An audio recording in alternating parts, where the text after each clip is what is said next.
আল্লাহ রাব্বুল আলামিন পবিত্র কোরআনুল কারীমের মধ্যে বলেছেন, এক জায়গায় নয় একাধিক জায়গায় আল্লাহ বলেছেন, কুল্লু নাফসিন যায়িকাতুল মাউত। কথা ঠিক কিনা? সমস্ত প্রাণীর মৃত্যু স্বাদ গ্রহণ করতে হবে। ওয়াল ম্যান এবং ওয়াল হিউম্যানস, যাদের আত্মা রয়েছে, প্রাণ রয়েছে, সকল প্রাণীর সকল মানুষের মৃত্যুর স্বাদ গ্রহণ করতে হবে। এই মৃত্যুর হাত থেকে কেউ রক্ষা পাবে না। আমরা আমাদের বাপ দাদা চাচা জ্যাঠা ইত্যাদি আমাদের পূর্বপুরুষ যারা রয়েছে তাদেরকে আমরা চোখের সামনে দেখেছি, আমাদের ভাই বন্ধুদেরকে দেখেছি, আত্মীয় স্বজনকে দেখেছি, আমাদের সহপাঠীদেরকে দেখেছি। মৃত্যুর হাত থেকে আজ পর্যন্ত কেউ রক্ষা পায় নাই, কাল কিয়ামত পর্যন্ত পাবে না। পাবে? সুতরাং যেহেতু আমাদের মরতে হবে, এই দুনিয়া ছেড়ে চলে যেতে হবে, সেই হিসাবে আমাদের করণীয় কি? আল্লাহ পাক রব্বুল আলামিন বলেছেন, আল্লাযী খালাকাল মাউতা ওয়াল হায়াতা লিয়াবলুয়াকুম আইয়ুকুম আহসানু আমালা। আল্লাহু আকবার। আল্লাহ বলেছেন, ও মানুষ, ও বান্দারা বান্দিরা, তোমাদেরকে আমি সৃষ্টি করেছি, তোমাদেরকে হায়াত দিয়েছি, মওত দিয়েছি, এজন্য যাতে তোমাদেরকে আমি পরীক্ষা করতে পারি এই দুনিয়ার জমিনে তোমরা কে নেক আমলের দিক থেকে এগিয়ে আছো। সুবহানাল্লাহ। যারা নামাজ পড়ে, যারা রোজা রাখে, যারা যাকাত দেয়, যারা হজ করে, যারা প্রতিবেশীর হক রক্ষা করে, যারা আত্মীয় স্বজনের হক রক্ষা করে, তাদেরকে আল্লাহ সবচাইতে ভালোবাসেন। আমরা মনে করি ইসলামের মৌলিক বিধান হলো 5টি নামাজ, রোজা, হজ, যাকাত, কালিমা। এর বাইরে অনেক কাজ আছে। এই কাজগুলো যদি আপনি না করেন, কাল কিয়ামতের ময়দানে আপনার জান্নাতে যাওয়া সম্ভব নয়, যাওয়া যাবে না। আপনি যদি আপনার আত্মীয়র হক নষ্ট করেন, আপনি যদি আপনার বোনের হক নষ্ট করেন, আপনি যদি আপনার ভাইয়ের হক নষ্ট করেন, আপনি যদি আপনার প্রতিবেশীর হক নষ্ট করেন, হকটা হতে পারে অর্থ, হতে পারে সম্পদ, হতে পারে টাকা, হতে পারে তার সম্মান। কোনো সম্মানী ব্যক্তির সম্মান যদি আপনি হানি করে মৃত্যুবরণ করেন, ওই ব্যক্তি যদি আপনাকে ক্ষমা না করে, কাল কিয়ামতের ময়দানে আপনি জান্নাতে যেতে পারবেন না। এখানে ওলামা ইকরামগণ রয়েছেন, সামনে রয়েছেন, আলোচনা করেছেন, প্রধান আলোচক আসবেন। মাইকের আওয়াজ অনেক দূরে যাচ্ছে। আমার কথা যদি কোরআন হাদিসের ভিত্তিতে না হয়, তাহলে আপনি কাউন্টার দিতে পারেন, বলতে পারেন আমি যে কথা বলেছি হকুল্লাহ হকুল ইবাদ, একটা আল্লাহর হক, আল্লাহর হকের মধ্যে যদি কোনো মানুষ ত্রুটি করে, আল্লাহ চাইলে রহমান রহিম এবং গফফার নামের গুণে মাফ করে দিতে পারেন, চাইলেও বিচারও করতে পারেন। কিন্তু মানুষের হক যতক্ষণ পর্যন্ত ওই মানুষটি আপনাকে ক্ষমা না করবে, ততক্ষণ পর্যন্ত আল্লাহ ক্ষমা করবেন না। কথা ঠিক কিনা? সে আল্লাহ বলছেন যে এই মৃত্যু হলো নিশ্চিত। এই দুনিয়ার রাজত্ব, বাহাদুরি, ক্ষমতা চিরদিন নয়, সম্পদ, অর্থ, শক্তি চিরদিন নয়।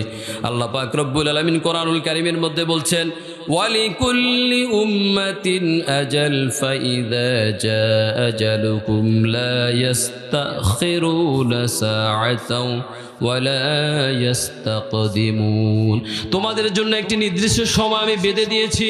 এই নির্দিষ্ট সময় যখন পড়িয়ে যাবে, তোমাদের চলে যেতে হবে, এই দুনিয়া ছেড়ে তোমাদের চলে যেতে হবে। এই নির্দিষ্ট সময়ের বাহিরে আর তোমাদেরকে সুযোগ দেওয়া হবে না। হবে? কারো 50, কারো 60, কারো 70, কারো 80, কারো 100, কারো 120 প্লাস মাইনাস। কথা ঠিক কিনা? কারো 1 দিন 1 সেকেন্ড, 5 মিনিট 10 সেকেন্ড, এভাবে আমাদের হায়াত আল্লাহ যেটা আমাদের জন্য বাজেট করে দিয়েছেন, ওই বাজেটকৃত হায়াত থাকতে আমরা মরবো না। হায়াত যখন শেষ হয়ে যাবে, কেউ আমাদেরকে আর ধরে রাখতে পারবে না। আরে ভাই একটু বুঝেন, দুনিয়াটা বড়ই নিষ্ঠুর। আপনি চিন্তা করে দেখেন, আপনি যখন মারা যাবেন, আপনার স্ত্রী কান্না করবে, আপনার সন্তান কান্না করবে, আপনার ভাই কান্না করবে, আপনার বোন প্রতিবেশী কান্না করবে। 1 দিন 2 দিন 3 দিন, এরপরে আস্তে আস্তে ভুলে যাবে। আমরা এমনও দৃষ্টান্ত আমাদের সমাজে দেখছি, মা বাবা মরে গেছে, মা বাবার কবরের চিহ্ন পর্যন্ত আমরা রাখতে পারছি না। কেমন সন্তান এই মা বাবা রেখে গেল, যারা মাথার ঘাম পায়ে ফেলে, যাদের রক্ত, যাদের শ্রম দিয়ে পরিশ্রম করে অর্থ সম্পদ জোগাড় করে গেল, সেই বাবার কবরের পাশে গিয়ে আমরা একটু জিয়ারত করতে পারি না। সেই মা বাবার সওয়াবের জন্য আমরা একটু নেক আমল করতে পারি না। এটা হলো আমাদের বাস্তব চিত্র আমরা দেখতেছি। কথা ঠিক কিনা? আল্লাহ পাক রব্বুল আলামিন দুনিয়াতে কিয়ামতের আলামত দেখিয়েছেন, দেখেছেন কিনা? কোভিড-19 এর কথা মনে আছে তো? করোনাকালীন সময় বাবা মারা গেছে, ছেলে যাচ্ছে না তার কাছে, লাশের কাছে মেয়ে যাচ্ছে না, স্বামী মারা গেছে, স্ত্রী যাচ্ছে না, এই যে করুণ একটা অবস্থা দেখেছি। তবে একটা কথা মনে রাখবেন, এই করুণ অবস্থায় কিন্তু আলেমরা গিয়েছিল, কথা ঠিক কিনা? আমি নিজেই আজকে দীর্ঘ অনেক বছর বীরেশ্বরায় কেন্দ্রিক আছি, মসজিদের খতিব হিসাবে, একটি মাদ্রাসার প্রধান দায়িত্বশীল হিসাবে। তো সরকারিভাবে একটা সিদ্ধান্ত নেওয়া হয়েছিল যে করোনাকালীন সময় যে সকল মানুষ মারা যাবে, কে কে স্বেচ্ছায় কাপন দাপন করবে। সেখানে আমিও নাম লিখিয়েছিলাম। আমার আত্মীয় স্বজন, আমার স্ত্রী যখন জানতে পারলো তখন অনেকে বিরোধিতা করেছে। আমি বললাম, করোনা এটা মৃত্যুর উসিলা, মৃত্যু আল্লাহর হাতে। কার হাতে? যেই করোনাকে আমরা ভয় করছি, সেই করোনার সৃষ্টিকর্তাকে যদি আমরা ভয় করতে পারতাম তাহলে আমাদের ঈমান পরিশুদ্ধ হয়ে যেত, কথা ঠিক কিনা? করোনায় কি মৃত্যু আছে? মৃত্যু তো উসিলা, করোনার কোনো ক্ষমতা নাই। সকল ক্ষমতার মালিক কে? এই কথা আমাদের মানতে হবে মুসলমান হিসাবে। কিন্তু আমাদেরকে কুফরি শেখানো হচ্ছে সকল ক্ষমতার মালিক একমাত্র আল্লাহ। জনগণ কখনো সকল ক্ষমতার মালিক হতে পারে না। এরপরে আসেন, সে আল্লাহ পাক রব্বুল আলামিন বলছেন, মৃত্যু থেকে মানুষ যে পলায়ন করতে চায়, এই মৃত্যু থেকে পলায়ন করে বেঁচে থাকতে পারবে না। We have to go back to our law, we have to go back to our lord. তোমাদের রবের নিকট তোমাদের প্রত্যাবর্তন করতে হবে। মৃত্যুর হাত থেকে তোমরা কেউ রেহাই পাবে না। আল্লাহ বলছেন, আইনামা তাকুনু ইউদরিকুমুল মাউত ওয়ালা কুনতুম ফি বুরুজিম মুশাইয়্যিদা। হে আমার বান্দা, তুমি কোথায় গিয়ে পালাবে, কোন স্থানে গিয়ে অবস্থান করবে, সেখানে মালাকুল মাউত পৌঁছে যাবে। অর্থাৎ তুমি যদি গ্লাস ফিটিং করা একটা রুমের ভিতরে অবস্থান করো মৃত্যুর হাত থেকে বাঁচার জন্য, যেখানে একটা পিপিলিকা পর্যন্ত প্রবেশ করতে পারে না, সেখানে কিন্তু মালাকুল মাউত প্রবেশ করে যাবে, কথা ঠিক কিনা? মালাকুল মাউত এমন একজন ফেরেশতা, সে কি আমার হুকুম মানে না আল্লাহর হুকুম মানে? হ্যাঁ, আল্লাহর হুকুম মানে। আমরা মানুষ হয়তোবা কৃতজ্ঞ আছি, অকৃতজ্ঞ আছি, কিন্তু মালাকুল মাউত সহ যত ফেরেশতা রয়েছে, যত সৃষ্টিজীব রয়েছে, সব কিছু আল্লাহর আনুগত্য করছে, কথা ঠিক কিনা? আজকে দিনই মাহফিল, এখানে যারা উপস্থিত হয়েছেন, সওয়াব হবে না গুনাহ হবে? হ্যাঁ, তাহলে আমরা ভাগ্যবান নাকি ক্ষতিগ্রস্ত? আমরা ভাগ্যবান। আল্লাহ আমাদেরকে কবুল করেছেন বিদায় আমরা এই ময়দানে উপস্থিত হতে পেরেছি। এজন্য আল্লাহর কাছে আবারও শুকরিয়া আদায় করে আলহামদুলিল্লাহ। আল্লাহ আমাদেরকে কবুল করে সবাই আমিন। এই মাহফিলকে কাল কিয়ামতের ময়দানে নাজাতের ওসিলা হিসেবে কবুল করেন সবাই আমিন। সে আল্লাহ বলছেন, 5টি বিষয় আল্লাহ ছাড়া আর কেউ জানে না। তোমার মৃত্যু কখন, কোথায়, কোন জমিনে, কোন জায়গায়, কোন অবস্থায় হবে।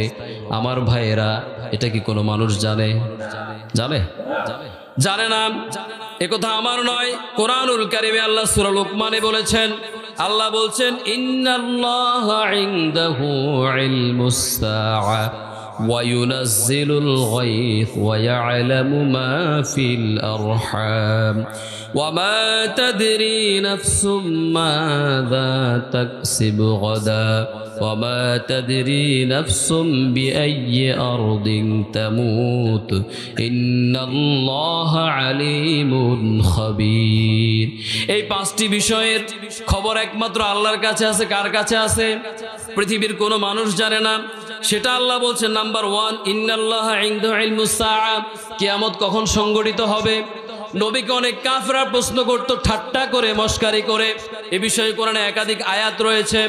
আল্লাহ বলেছেন, হে নবী, আপনি বলে দিন, এই জ্ঞান তো একমাত্র আল্লাহর কাছে রয়েছে, আর পৃথিবীর কোনো মানুষের কাছে নয়। কিছু আলামতের কথা হাদিসের মধ্যে এসেছে, কিন্তু কখন মৃত্যু হবে, কখন কিয়ামত সংঘটিত হবে, এই কথা চূড়ান্তভাবে কেউ বলতে পারবে না। এরপরে নাম্বার 2, আল্লাহ বলছেন, ওয়ায়ুনাজিলুল গায়স, আগামীকাল বান্দার রিজিক কোথায়, আসমান থেকে কখন বৃষ্টি হবে, একটা। এরপরে বান্দা সে কি খাবে, আগামীকাল তার রিজিকের বাজেটে কি রয়েছে। তারপরে আল্লাহ পাক রব্বুল বলছেন, ওয়ায়ালামু মা ফিল আরহাম, মাতৃগর্ভে ছেলে আছে না মেয়ে আছে কে জানেন? হ্যাঁ, মানছেন?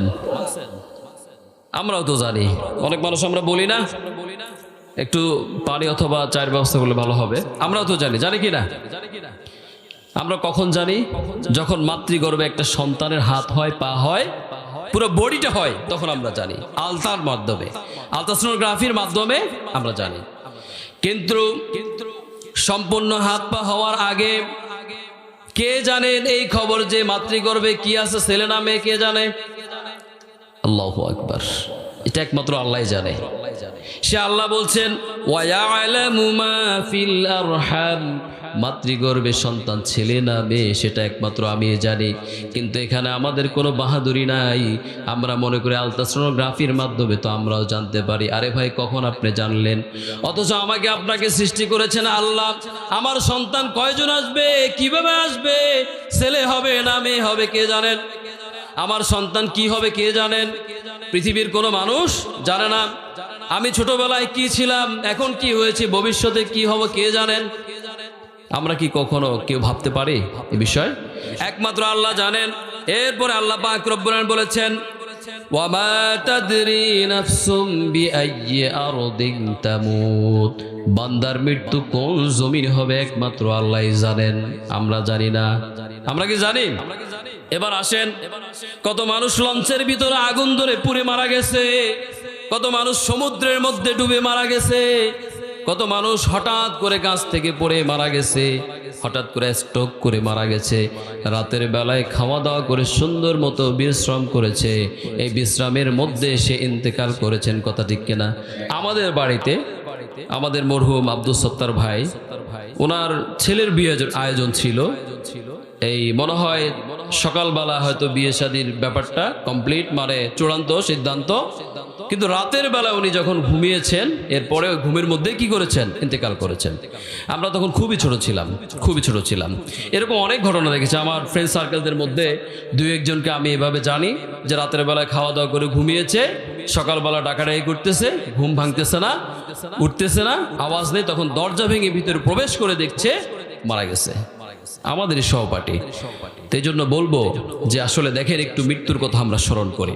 কোন জমিনে আমাদের কিভাবে মৃত্যু হবে আমরা জানি না। একটা ঘটনা শুনাই এই আয়াতের ভিত্তিতে। সুলাইমান আলাইহিস সালামের নাম শুনছেন তো? তার কথা জিন ইনসান সকলে শুনতো, সকলের ভাষা তিনি বুঝতেন, শূন্যতে তক্তায় তিনি পুরা বিশ্ব পরিচালনা করেছেন। কথা ঠিক কিনা?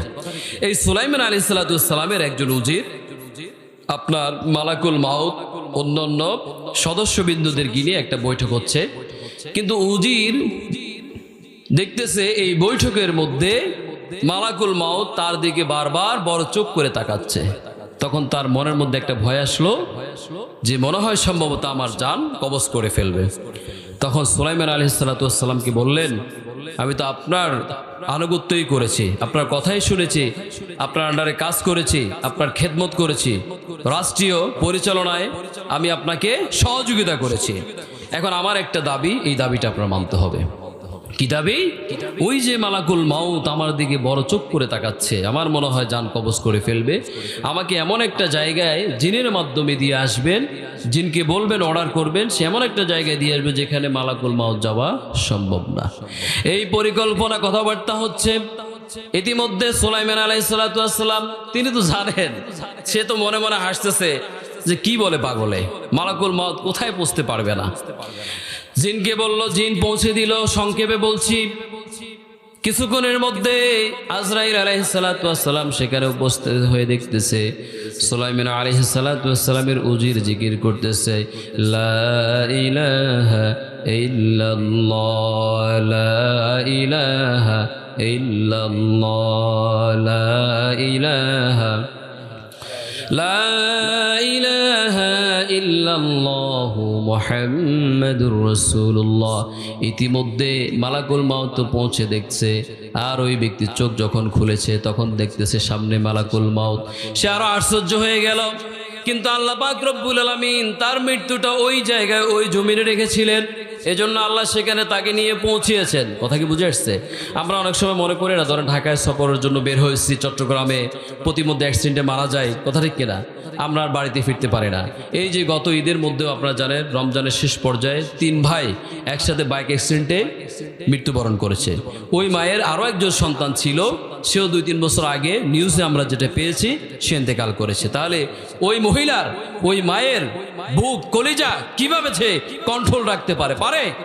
পৃথিবীর কেউ যন্ত্রণা সহ্য করতে আপনার উপভোগ করুক বা অনুভূতি করুক বা না করুক, কিন্তু মায়ের কলিজা সব সময় ছটফট করে। কথা ঠিক কিনা?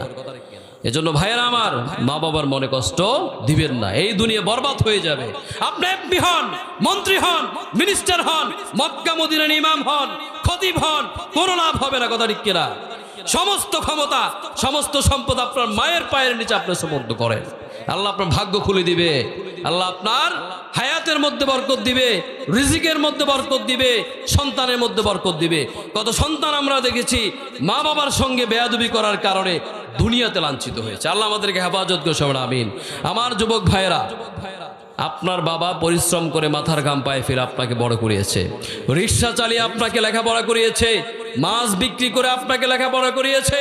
আপনি উচ্চ শিক্ষা অর্জন করে বাবার পরিচয় দিতে যদি আপনি লজ্জাবোধ মনে করেন, আপনার এই শিক্ষার 2 পয়সা দাম না, আমি চ্যালেঞ্জ করে বললাম। আমাদের সমাজে এমন মানুষ পাওয়া যায় কিনা? আহা, আল্লাহ আমাদেরকে হেদায়েত দান করে সবাই আমিন। গর্বের সাথে বলবো আমার বাবা কৃষক ছিল, গর্বের সাথে বলবো আমার বাবা একজন দিনমজুর ছিল, গর্বের সাথে বলবো আমার বাবা একজন ফিশারম্যান ছিল, গর্বের সাথে বলবো আমার বাবা একজন মুচি ছিল। সেই মুচির ছেলে আমি মুফতি হয়েছি, কৃষকের ছেলে আমি মুহাদ্দিস হয়েছি, আমি শ্রমিকের ছেলে মাওলানা হয়েছি, গর্ব করে বলার বিষয়, কথা ঠিক কিনা? আমার যুবক ভাইয়েরা, কখনো মা বাবার সঙ্গে বেয়াদবি করবেন না, চরম মাসুল দিতে হবে দুনিয়াতে। এই শাস্তি আল্লাহ পাক রব্বুল আলামিন দুনিয়াতে দিয়ে দিবেন। যাই হোক, সম্মানিত উপস্থিতি, ইব্রাহিম আলাইহিস সালাতু ওয়াস সালামের নাম শুনছেন তো? আমাদের মসজিদের ইমাম সাহেবের নাম ইব্রাহিম, মাশাআল্লাহ, খুব সুন্দর নাম। তিনি আমার ছোটবেলার খুবই একজন বন্ধু। আমাকে পরামর্শ দিয়ে আমার বাবার মাধ্যমে শিবপুর মাদ্রাসায় তিনি ভর্তি করিয়ে দিয়েছেন। তো যার পরামর্শ আমি এ পর্যন্ত এসেছি, আমি সবসময় শ্রদ্ধা করি, আন্তরিকভাবে তাকে ভালোবাসি। তো যাই হোক, আমি যে কথা বলতেছিলাম, ইব্রাহিম আলাইহিস সালাতু ওয়াস সালাম আল্লাহকে বলছেন, আল্লাহ এই মানুষের মৃত্যুর পরে আবার কিভাবে জীবন দেন, এটা আমার একটু দেখতে মন চায়।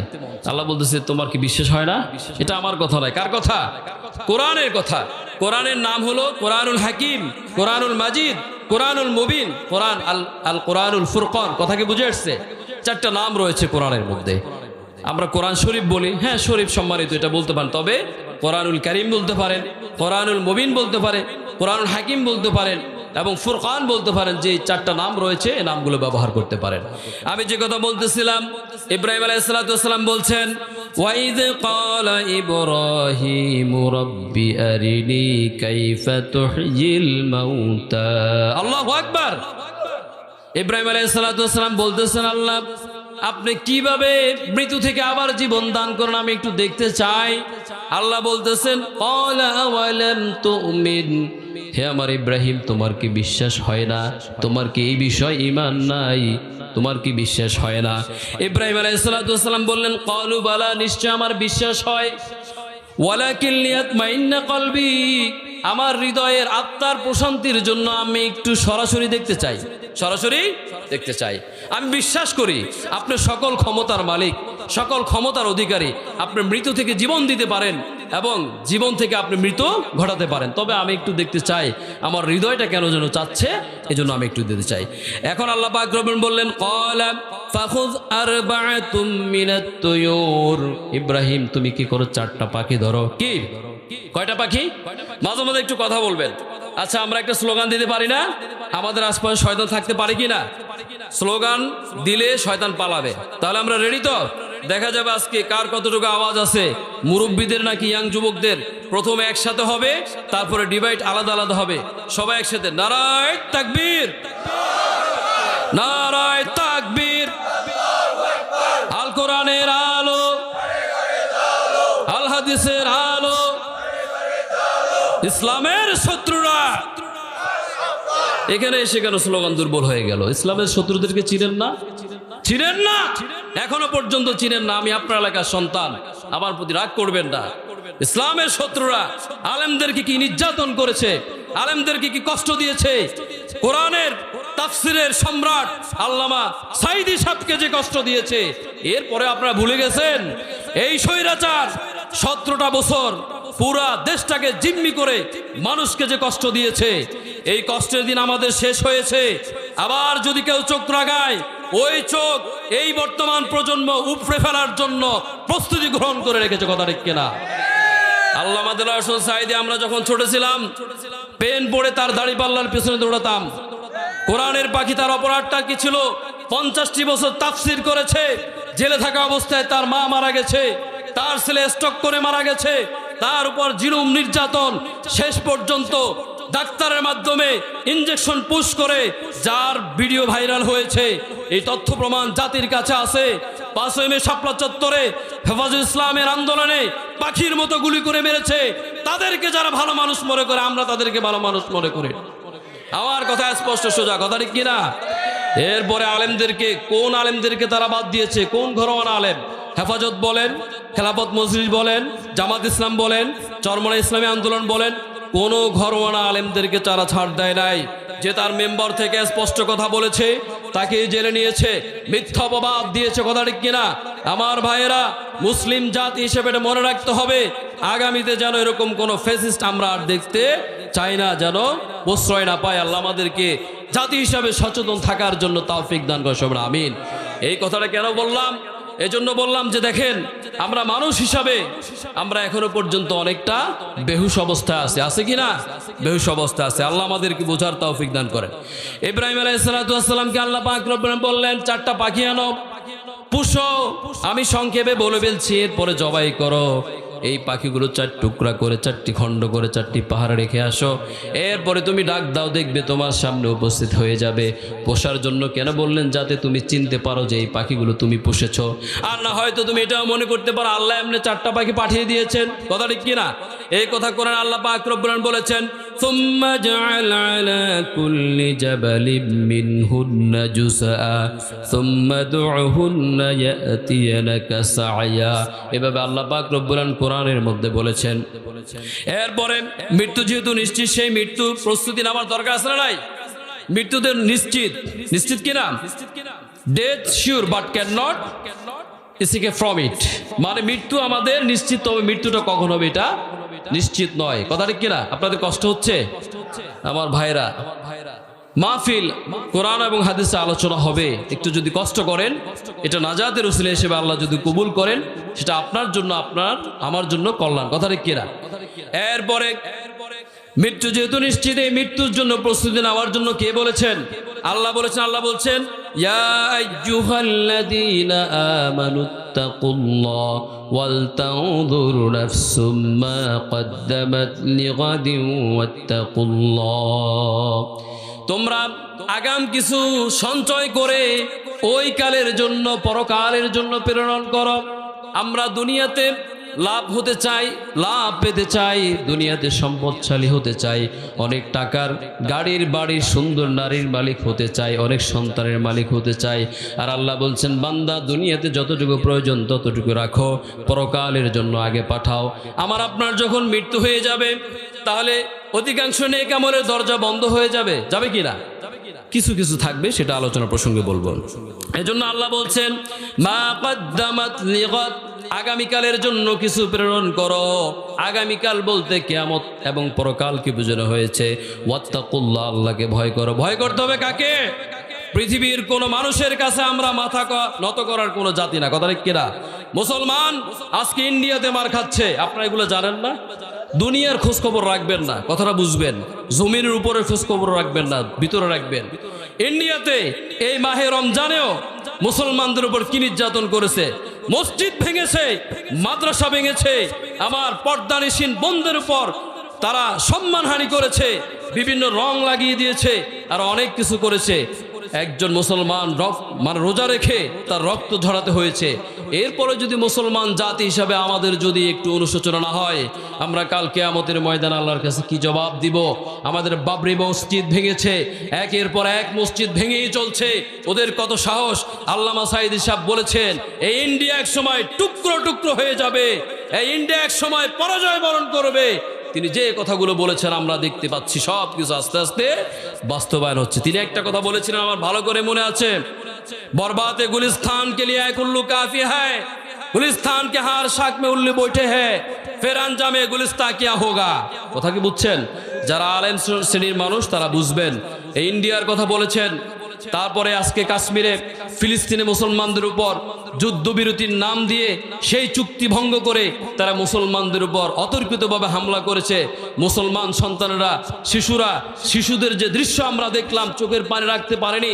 আমারও সন্তান আছে, আপনারও সন্তান আছে, আমারও বোন আছে, আপনারও বোন আছে, আমারও মা আছে, আপনারও মা আছে, আমারও স্ত্রী আছে, আপনারও স্ত্রী আছে।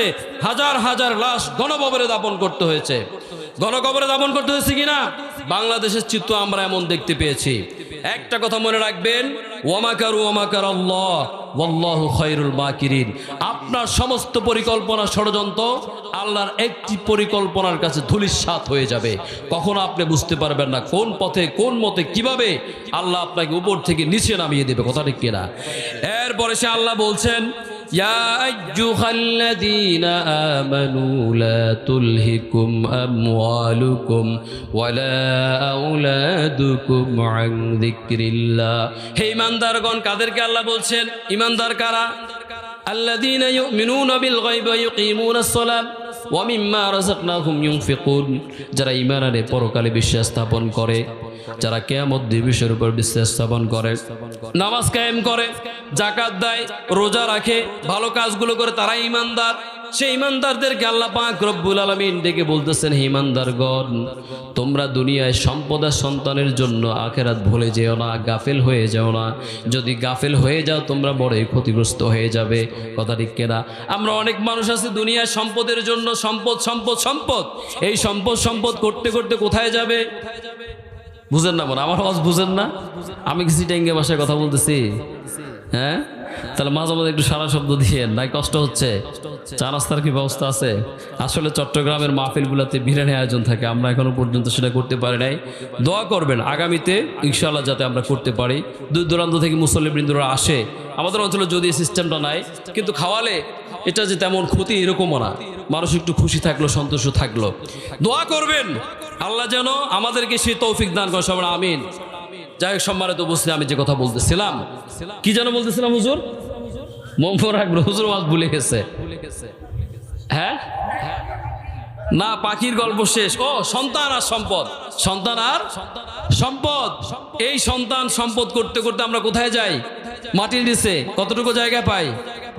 3.5 হাত। চাচা অন্যর জমিন ঠেলে আইল বাঁকা করে নামাজ এসে বলে, বাতিজা কাতার সোজা করো। এমন চাচা আছে না নাই? আপনাদের তো মনে কষ্ট চায় না, যারা আছে তাদের কথা বলতেছি। অন্যর আইল ঠেলতে ঠেলতে চিপাই দিচ্ছে, বাঁকা করে ফেলতেছে। মসজিদের বাতিজা কাতার সোজা করো। বাতিজারা তো এখন সচেতন। বাতিজারা বলে, চাচা তুমি তো ওই কাম করো। কথা কি বুঝে আসছে? আল্লাহ আমাদেরকে হেদায়েত নসিব করুন, আমিন। 3.5 হাত মাটি, যার যার বডি অনুযায়ী সাদা কাপড় ছাড়া আর কিছু পাবো? একদিন মাটির ভিতরে হবে ঘর রে মন আমার, কেন বাঁধো দালান ঘর রে মন আমার, কেন বাঁধো দালান ঘর। প্রাণ পাখি উড়ে যাবে পিঞ্জর ছেড়ে, ধরা ধামে সবই রবে, তুমি যাবে চলে। বন্ধু বান্ধব যত, মাতা পিতা দ্বারা সুত, সকলে হবে তোমার পরে মন আমার, কেন বাঁধো দালান ঘর। কথা ঠিক কিনা? দেহ তোমার চর্মচর গলে পচে যাবে, শিরায় উপশিরাগুলো ছিন্ন ভিন্ন হবে, মন্ডু মেরুদণ্ড সবই হবে খণ্ড খণ্ড, মন্ডু মেরুদণ্ড সবই হবে খণ্ড খণ্ড, পড়ে রবে মাটির উপর রে মন আমার, কেন বাঁধো দালান ঘর। 5 তলা বিল্ডিং এর স্বপ্ন দেখতেছি। আমি যখন 5 তলা বিল্ডিং এর মধ্যে ইন্তেকাল করি, আমার সন্তান, আমার স্ত্রী, আমার আত্মীয় স্বজন সেখানে আমাকে রাখে না, নিচতলায় নামিয়ে নিয়ে আসে, গোসল করে কবর খনন করে কাফন দাফনের ব্যবস্থা করে। জাতি হিসাবে মুসলমান আমরা কখন বুঝবো আর কত সম্পদের লোভ করব? কত কোটি টাকা অবৈধভাবে ইনকাম করব, কলমের খোঁচা ইনকাম করব, এসির তলে বসে ইনকাম করব, কত ভাবে আমরা আর জনগণকে কষ্ট দিব। দেখা যায় কাল কিয়ামতের ময়দানে তাদেরকে আল্লাহর আসামির কাঠ গলায় দাঁড়াতে হবে, কথা ঠিক কিনা? আমরা মনে করি দুনিয়াতে সম্পদ থাকলে আমাদের অনেক কিছু, সন্তান থাকলে অনেক কিছু, আমি চেয়ারম্যান হলে অনেক কিছু, মেম্বার হলে অনেক কিছু, এমপি হলে অনেক কিছু, মন্ত্রী মেয়র হলে অনেক কিছু। এবার আসেন একজন সম্পদশালী ব্যক্তির কথা শুনাই। আমার ভাইয়েরা ভালো করে শুনবেন, দুনিয়াতে যদি আপনি অনেক সম্পদশালী হন, আপনার বড়াই করার কিছু নাই, অনেক সন্তানের মালিক হয়ে বড়াই করার কিছু নাই। আল্লাহ চাইলে সেকেন্ডের মধ্যে আপনাকে ধ্বংস করে দিতে পারেন কিনা বিশ্বাস হয়তো। এমন একজন ব্যক্তির কথা শোনাবো, আপনারা জানবেন, শুনবেন, শুনছেন অনেকের কাছে, আমি আমার মুখ থেকে বলছি। কারুনের নাম শুনছেননি? হ্যাঁ, কারুনের নাম কার কার আছে একটু হাত তুলেন। এই যে হুশে তুলে না, জুসে তুলছে হাত নামান। কারুনের নাম আমাদের কারো নাই। আবু জাহেলের নাম কারো আছে? হ্যাঁ, ফেরাউনের নাম কারো আছে? এখন অনেকে বলে ফেরাউন নাম তো কোরআনে আছে। আল্লাহ তো দৃষ্টান্ত হিসেবে রেখে দিয়েছেন। কোরআন তো মাকড়সার কথা বলেছেন, মৌমাছির কথাও বলেছেন, অনেক ছোট ছোট উদাহরণ দিয়েছেন যে দুর্বল দলগুলো, ছোট ছোট দলগুলো একটা সময় বড় শক্তিশালী দলকে পরাজয় করতে পারে, পারেন কিনা? এজন্য সংখ্যাগরিষ্ঠ দিয়ে বড়াই করে কোনো লাভ নেই। আমরা জানি বদরের যুদ্ধ 17ই রমজান হয়েছিল, কথা ঠিক কিনা? 313 জন মুজাহিদের মাধ্যমে 1000 সশস্ত্র বাহিনীকে পরাজয় করে দিয়েছেন আল্লাহকে। সাহায্য করার মালিককে। আমার দলে লোক বেশি, সংখ্যা বেশি, এই জন্য যে আমি বিজয় বরণ করব এমন কথা বলা যাবে না। আমার সম্পদ বেশি, এই জন্য আমি নাজাত পেয়ে যাব এমন কথা বলা যাবে না। আমার সন্তান বেশি, এজন্য যে আমার বড়াই করতে হবে এমন কথা বলা যাবে না। একটু শুনেন, কারুনের নাম আমরা শুনছি। মূসা আলাইহিস সালাতু ওয়াস সালামের জামানায় কেউ বলেছেন কারণ মূসা আলাইহিস সালাতু ওয়াস সালামের চাচাতো ভাই। কথা বুঝতে হবে, আমি মূল পয়েন্টে চলে যাচ্ছি। কারণ এক সময় সম্পদশালী ছিল না, গরিব ছিল, তারপরে সম্পদশালী হয়েছে, আল্লাহ তাকে সম্পদ দিয়েছেন। হতে পারে আমি এখন গরিব সামনে বড়লোক হতে পারি, পারি কি না? এখন বড়লোক সামনে গরিবও হতে পারি। এগুলো কার ইশারা হয়? আল্লাহর ইশারায়। কারণ যখন অনেক সম্পদের মালিক হলো, মূসা আলাইহিস সালাতু ওয়াস সালামকে আল্লাহ জানিয়ে দিলেন, মূসা কারণকে যাকাত দেওয়ার জন্য বলো, আল্লাহর রাস্তায় দান করার জন্য বলো। মূসা আলাইহিস সালাতু ওয়াস সালাম বললেন, কারণ বললে না না, আমি কেন সম্পদ দিব? কারণ চিন্তা করে দেখলো, আমি যদি আমার সম্পদের যে যাকাত আসে, যদি যাকাত দেই, একটা বড় অংশ সম্পদের কমে যায়। সে মনে করলো যে আমার সম্পদ তো কমে যাবে, দিব না। দেখি ভালো হলো না খারাপ হবে? হ্যাঁ, আল্লাহ বলছে ওয়ানফিকু মিম্মা রাযাকনাকুম মিন ক্বাবলু আন ইয়াতি আহাদাকুমুল মাউত। মৃত্যুর আগে তোমাকে যে রিজিক দিয়েছে এগুলো তুমি আল্লাহর রাস্তায় দান করো। আমাদের কোরবানি করার সামর্থ্য থাকা সত্ত্বেও আমরা কোরবানি করি না। আমাদের যাকাত দেওয়ার সামর্থ্য থাকতে আমরা যাকাত দেই না। আমাদের আকিকা করার সামর্থ্য থাকতে আমরা আকিকা করি না। আমরা দান সদকা করার সামর্থ্য থাকতে আমরা দান সদকা করি না, কথা ঠিক কিনা? যাই হোক, আমি সংক্ষেপে বলে ফেলছি। আল্লাহ পাক রব্বুল আলামিন বললেন, মূসা তুমি বলো। কারণ বলল না আমি দিব না। মূসা বলল যে আল্লাহ তোমাকে দিয়েছে, তুমি দাও।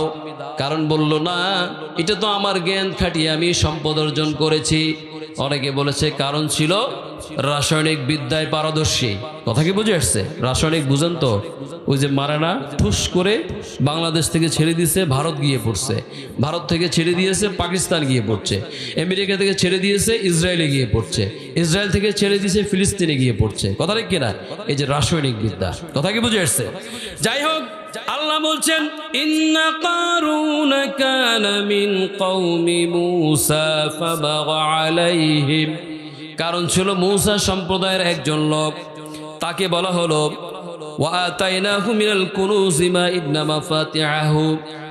তাকে আল্লাহ অনেক সম্পদ দান করেছে, অনেক সম্পদের মালিক বানিয়েছে। সম্পদের মালিক বলবো, এরকম সম্পদশালী এখানে একজন পাওয়া যাবে কিনা দেখি।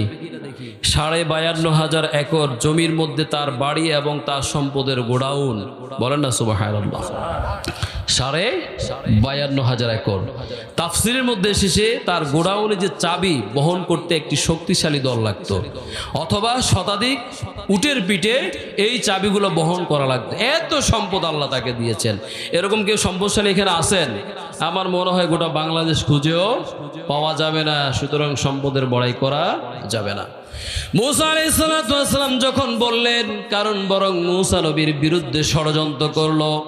একেবারে পৃথিবীর শুরু থেকে কিয়ামত পর্যন্ত এই ষড়যন্ত্র চলবে কিনা বুঝেন নাই মনে হয়। কি ষড়যন্ত্র বলতেছি? মূসা আলাইহিস সালাম একটা মজলিসে ভাষণ দিবেন, কারণ চিন্তা করলো তাকে কিভাবে পচানো যায়, তার সম্মান কিভাবে নষ্ট করা যায়। সম্মান দেওয়ার মালিক কে? পৃথিবীর সমস্ত মানুষ যদি সম্মান না দেয়, আল্লাহ যদি সম্মানিত করেন, কেউ ঠেকায় রাখতে পারে? আল্লাহ সম্মান দেওয়ার মালিক। কারণ ষড়যন্ত্র করলো, একজন মহিলাকে কন্ট্যাক্ট করলো, তোমাকে এত ডলার দিব, এত স্বর্ণ মুদ্রা ইত্যাদি টাকা দিব, তুমি আগামীকাল মূসা যখন বক্তৃতা দেবে সেখানে ভরা মজলিসে দাঁড়িয়ে তুমি বলবে, ভাইয়ের আমার একটা কথা আছে। কি কথা? আপনারা যার ওয়াজ শুনতেছেন তিনি আমার সাথে ব্যভিচার করছে। বলেন না নাউজুবিল্লাহ। কোন নবীর চরিত্র এমন হতে পারে? কিয়ামত পর্যন্ত এই ষড়যন্ত্র চলবে। আল্লামা সাঈদী সাহেবকে ধর্ষণকারী বানানো হয়েছিল, মামুনুল হক সাহেবকে মানিব্যাগের চোরের তকমা দিয়ে জেলখানায় নেওয়া হয়েছিল। একথা ভুলে গেছেন? আলেমরা এখানে নাই, ময়দানে আছে নাকি? শুধু মিলাদ পড়বেন আর খতম পড়বেন আর মিঠে মিঠে কথা বলে চাকরি বাঁচাবেন? হ্যাঁ, হুঙ্কার দিয়ে বাঘের মতো কথা বলবেন। যদি ফাঁসির মঞ্চে যেতে হয়, যাওয়া লাগে, যেতে রাজি হয় সে ইনশাল্লাহ। কথা ঠিক কিনা? আল্লামা মামুনুল হককে, রফিকুল ইসলাম মাদানী সাহেবকে, মাহমুদুল হাসান গুলুবিকে, জুনায়েদ বাবুনগরীকে, কতজন আলেমের নাম বলবো, হারুন ইজাহার সহ অনেক কিভাবে কষ্ট দিয়েছে। তো ওই মহিলাকে বলা হলো, তুমি বলবে এই কথা। মহিলার অন্তরের মধ্যে আল্লাহ পাক রব্বুল আলামিন এমন একটা ভয় দিয়ে দিলেন। ওই মহিলা চিন্তা করলো, সাধারণ মানুষ নয়, একজন আল্লাহর নবী, তার বিরুদ্ধে যদি আমি এমন কথা বলি, এমন দুর্নাম রটাই, তাহলে আমি না শুধু আমার বংশ এবং 14 গোষ্ঠী সহ ধ্বংস হয়ে যাবে। কথা ঠিক কিনা? তিনি দাঁড়িয়ে বললেন, ভাইয়েরা আমার, আপনাদের কাছে আমার একটা কথা আছে, আর সেই কথা হলো, আমাকে সে স্বর্ণ মুদ্রা দিয়ে কন্ট্যাক্ট করেছে, আমার সাথে কথা বলেছে, আমি যেন মূসা নবীর বিরুদ্ধে জিনা বা বিচারের অপবাদ দেয়। বলেন না নাউজুবিল্লাহ। তখন মূসা আলাইহিস সালাম সহ তার সঙ্গী সাথীরা, উপস্থিত জনগণ শুনে সবাই রাগ করলো। মূসা আলাইহিস সালাম বলেন, আল্লাহ কি করব আল্লাহ? আমি শাস্তি দিব না তুমি দিবা? আল্লাহ বলতেছেন, মূসা তুমি দাও, আমি আসি। মূসা আলাইহিস সালাম আল্লাহর হুকুমে মাটিকে বললেন, মাটি ধর, এই সোরাকে ধর। আল্লাহ ধরেন না, ধরলে মাগার ছাড়েন না। কথা ঠিক কিনা? ইন্না বাতুশা রাব্বিকা লাশাদীদ। আল্লাহ যাকে একবার ধরে এমন ভাবে কঠিন ভাবে পাকড়াও করে, সে আর ছাড়া পায় না, একেবারে ডাস্টবিন পর্যন্ত তাকে আল্লাহ পৌঁছায় দেন। কথা ঠিক কিনা? তো কারণকে যখন মাটি গ্রাস করলো, এই যে আয়াত সূরা কাসাসের ৭৬ নম্বর আয়াত থেকে, আমি দলিল দিয়ে কথা বলছি, কিন্তু কোরআনে আয়াত সহকারে যদি তাফসীর করতে যাই সময় কুলাবে না। আমাদের প্রধান আলোচক রয়েছেন আপনার মাওলানা মুফতি ওহিদুল আলম সাহেব, তিনি একজন জননন্দিত মুফাসসিরে কোরআন, তিনি বাংলাদেশের বিভিন্ন জায়গায় আলোচনা করেন। এমন একজন আলোচক রয়েছেন, ওনাকে আমার স্টেজ ছেড়ে দিতে হবে। উনি কিছুক্ষণের মধ্যে হয়তো আসবেন। আমার যুবক ভাইরা, যে সমস্ত ভাইরা দূর দূরান্তে আছেন, আমি আপনাদেরকে মাহফিলে আসার জন্য অনুরোধ করব। তো আমি যে কথা বলতেছিলাম, আর যদি উনি এসে থাকেন, কোনো একজন দায়িত্বশীল আমাকে একটা কাগজের মাধ্যমে লিখে দিবেন যে আমার আলোচনা কখন শেষ করতে হবে। কথা কি বুঝে আসছে? যেহেতু আমাদের মাঝে শ্রোতাবৃন্দ রয়েছে, তাদেরকে তো আলোচনা শুরু হবে। একটু জিকির করি, লা ইলাহা ইল্লাল্লাহ, লা ইলাহা ইল্লাল্লাহ, লা ইলাহা ইল্লাল্লাহ, লা ইলাহা ইল্লাল্লাহু মুহাম্মাদুর রাসূলুল্লাহ সাল্লাল্লাহু আলাইহি ওয়াসাল্লাম। আপনাদের ঘুম আসতেছে? আচ্ছা, আলহামদুলিল্লাহ। মুরব্বী পিছন থেকে হাত তুলছে, ঘুম আসতেছে না? আমরা একটু লাড়াচাড়া দিই, তাহলে আশা করি ঘুম আসবে না। কথা কি বুঝে আসছে? ভাইয়েরা আমার, যখন তাকে মাটিতে গ্রাস করা শুরু করলো, যখন আস্তে আস্তে ডাবতেছিল, তখন পর্যন্ত মনে করছে মূসা জাদু করেছে। কি করেছে বলেন নাউজুবিল্লাহ? মূসা নবীর হিস্টোরি জানেন না? সবচাইতে বেশি কথোপকথন কে করেছেন আল্লাহর সাথে? কার কথা কোরআনের মধ্যে বেশি এসেছে? মূসা নবীর কথা। মূসা আলাইহিস সালাম কেমন মানুষ ছিল? রাগী না শান্ত? হ্যাঁ, আপনারা শুধু আমাদেরকে বলেন হুজুররা শান্ত হন শান্ত হন, রাগও তো আমাদের আছে কিনা? আমরা কি আসমান থেকে নেমে আসছি? মাটির মানুষ কিনা? রক্ত কি আমাদের গায়ে নাই? পানি কি আমাদের গায়ে নাই? হযরত আবু বকর সিদ্দিক রাদিয়াল্লাহু তাআলা আনহু ছিলেন শান্ত, ওমর রাদিয়াল্লাহু তাআলা আনহু ছিলেন গরম। কথা ঠিক কিনা? মানুষের মেজাজ যেভাবে থাকবে, কথা কি বুঝে আসছে? তো আমি যে কথা বলতেছিলাম, মূসা আলাইহিস সালাম গরম মানুষ ছিল।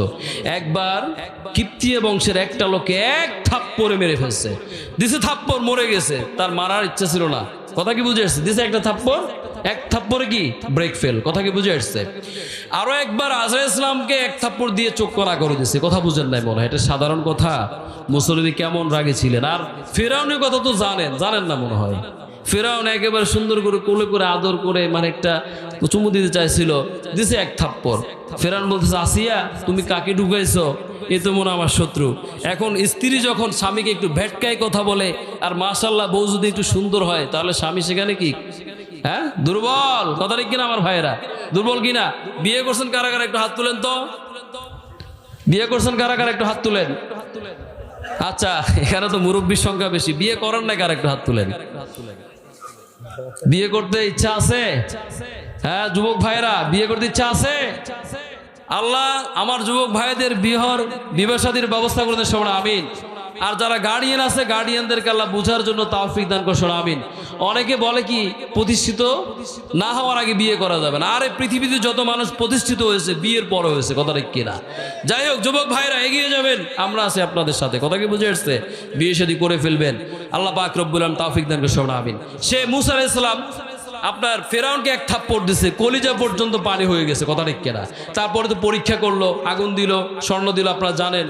শর্টলি বলতেছি, মূসা আলাইহিস সালাম একটু তুতলা টাইপের, ওই যে জিহ্বা পুড়ে গিয়েছিল। কথা ঠিক কিনা?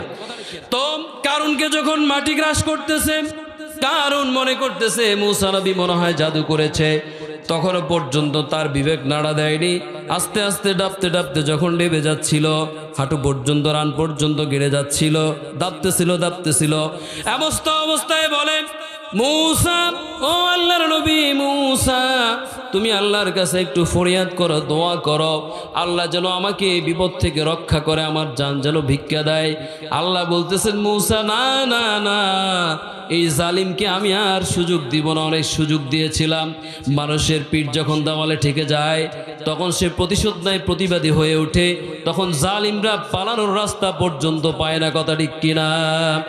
আল্লাহ বলতেছেন, এই জালেমকে আমি ধ্বংস করব। এই অবস্থায় কিয়ামত পর্যন্ত তার সম্পর্ক দাবতেছে, কিয়ামত পর্যন্ত দাবতে থাকবে। সে এত সম্পদের মালিক। আল্লাহ পাক রব্বুল আলামিন কোরআনের মধ্যে বলেছেন, ইন্নাল্লাহা লা ইউহিব্বুল মুফসিদিন। যারা জমিনে ফাসাদ সৃষ্টি করে, হাঙ্গামা করে, তাদেরকে আল্লাহ ভালো বাসেন না। যারা এই অহংকার করে, এই জমিনে চলাফেরা করে, তাদেরকে আল্লাহ ভালোবাসেন না। অনেক জালিমদেরকে আল্লাহ শায়েস্ত করছেন কিনা? ফিরআউন পানিতে ডুবে মারা গেছে, নমরুদ ন্যাংরা মশা, আবু জাহেল তার বাড়িতে টয়লেট। কথা ঠিক কিনা? কোরআনে যাদের কথা আসছে আমি তাদের কথা বলতেছি। এখনো পর্যন্ত যারা সেই নমরুদের ভূমিকায়, ফিরআউনের ভূমিকায়, আপনার আবু জাহেলের ভূমিকায়, তাদের বোঝা উচিত এই আল্লাহর কোরআন, এটা যদিও কোরআন না, এখানে কোরআন আয়াত আছে, এই আল্লাহর কোরআন সত্য, আল্লাহর কথা সত্য।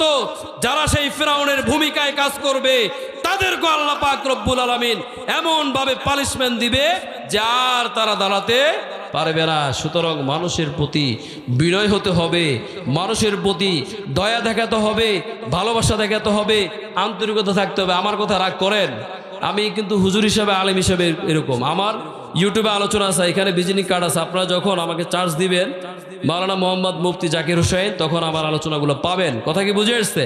দেখবেন যে আমার মাহফিলগুলোতে আমি হক কথা বলি, দাওয়াত দিউক আর বা নাই দিউক। কথা কি বুঝে আসছে? আল্লাহ বলেছেন, আল্লাহর হাবিব বলেছেন, কুলিল হাক্কা ওয়ালাউ কানা মুররান। কথা কি বুঝে আসছে? হক কথাগুলো একটু তিতা, হজম করতে কি হয়? কষ্ট হয়।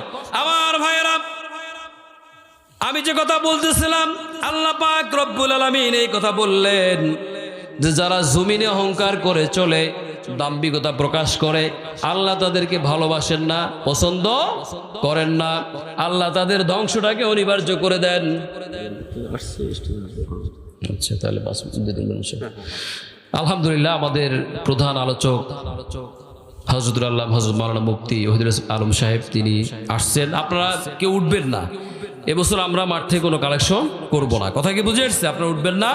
উনি দূর থেকে অনেক কষ্ট করে আজকে জুমা পড়াতে গিয়েছিলেন ঢাকায়, ঢাকা থেকে আবার ফিরছেন। তো আপনাদের এলাকায় আসছেন, শ্রোতাবৃন্দরা যখন থাকবেন দেখবেন ওনার মনটাও ভরে যাবে, আলোচনা মন খুলে করবে। আমি আলোচনা শেষ করে দিচ্ছি। আমি শেষ একটা কথা বলে আমি আলোচনা শেষ করে দিচ্ছি। আল্লাহর এই দুনিয়ায় আমরা চিরদিন বেঁচে থাকতে পারবো না, সুতরাং আল্লাহর এই জমিনে দাম্ভিকতা দেখিয়ে লাভ নেই। সম্পদের এবং সন্তানের, টাকা পয়সার, ক্ষমতার দাম্ভিকতা দেখিয়ে কোনো লাভ হবে না। বরং যারা এই দাম্ভিকতা প্রকাশ করেছেন আল্লাহ তাদেরকে জমিন থেকে বিলুপ্ত করে দিয়েছেন। সুতরাং আমরা মানুষ হিসেবে আমাদের এটা স্মরণ রাখতে হবে। আর আকসিরু যিকরা হাদিমিল লাযযাতিল মাউত, যে মৃত্যুটা আমাদের নিশ্চিত, এই মৃত্যু সম্পর্কে রাসূল সাল্লাল্লাহু আলাইহি সাল্লাম বলেছেন তোমরা বেশি বেশি মৃত্যুকে স্মরণ করো, যেই মৃত্যু তোমাদের সকল স্বাদ ধ্বংস করে দিবে, তোমাদের আরাম আয়েশ ধ্বংস করে দিবে। আর একটা হাদিস রাসূলের আমি বাংলা বলে শেষ করছি, সেটা হলো সদকায়ে জারিয়ামূলক কাজ যখন মানুষ দুনিয়াতে জীবন থাকা অবস্থায় করবে, মৃত্যুর পরে কিয়ামত পর্যন্ত সে কবরে সওয়াব পাবে। সেটা হলো, একটা হলো সদকায়ে জারিয়া, মসজিদ মাদ্রাসা দান সদকা করা, তারপরে নিঃস্বার্থভাবে জনকল্যাণে কাজ করা, আপনার একজন সেলিমকে আলেম বানানো এবং উপকারী বিদ্যার মার্কাজ, জ্ঞানের মার্কাজ খোলা, সহযোগিতা করা। আপনার এলাকায় যদি একটা মাদ্রাসা আপনি সহযোগিতা করবেন, সেটা আপনি কি সদকায়ে জারিয়া হিসেবে পাবেন। অথবা আপনি একজন সন্তান রেখে যাবেন, যে সন্তান আলেম হয়ে আরও 10 জনকে আলেম বানাবে, তারাও আলেম বানাবে। এই জন্য আমি একটা কথা বলবো, আলেমদেরকে নিয়ে বেশি বাজে মন্তব্য করবেন না, কারণ আলেমদের সম্মান দিয়েছেন আল্লাহ, আল্লাহর রাসূল, এবং আলেমদের যে মা বাপ রয়েছে তারাও সম্মান পাওয়ার যোগ্য। আল্লাহ পাক রব্বুল আলামিন শুধু আমাদেরকে এতটুকু বোঝার জন্য তৌফিক দান করে, সবাই আমিন। কারণ আলেমরা হলেন এই জাতির তাজ। কথা কি বুঝে আসছে? এই জন্য আলেম বানাতে আপনাদের ছেলেদেরকে রাজি আছেন তো? আপনাদের মেয়েদেরকে আলেমা বানাতে রাজি আছেন তো? আল্লাহ আমাদেরকে তৌফিক দান করে, সবাই আমিন। আর সর্বশেষ বলবো, আমার আলোচনায় যদি কারো মনে কষ্ট যেয়ে থাকে আন্তরিকভাবে ক্ষমা করবেন। আর যতটুকু আলোচনা করেছে আমাদের কল্যাণে আসবে ততটুকু গ্রহণ করার জন্য চেষ্টা করবেন। ভুলভ্রান্তি হলে ক্ষমা করবেন। এবং এলাকার যত মানুষ রয়েছেন, দল মত গোষ্ঠী বংশ নির্বিশেষে সকলকে বলবো যে আপনারা ঐক্যবদ্ধ থাকবেন। ইউনিটি ইজ পাওয়ার, একটা কথা আছে, একতাই শক্তি।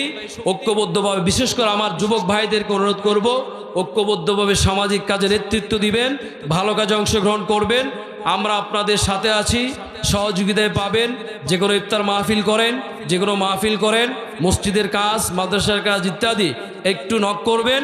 যতটুকু পারে ইনশাল্লাহ সহযোগিতা অতীত থেকে করেছি, ভবিষ্যতে ইনশাল্লাহ করব। এইটুকু বলে আমি আমার প্রতিশ্রুতি দিয়ে, এবং আল্লাহ পাক রব্বুল আলামিন আমাদেরকে আজকের এই মাহফিল যেন কাল কিয়ামতের ময়দানে নাজাতের রাসূল হিসেবে কবুল করে, সবাই আমিন। এই মাহফিলে যারা আঞ্জাম দিয়েছেন, অর্থ দিয়েছেন, বুদ্ধি দিয়েছেন, শ্রম দিয়েছেন, সকলের খেদমতকে আল্লাহ যেন কবুল করে, সবাই আমিন। ওয়া আখিরি দাওয়ানা আলহামদুলিল্লাহি রাব্বিল আলামিন। আসসালামু আলাইকুম ওয়া রাহমাতুল্লাহি ওয়া বারাকাতুহু।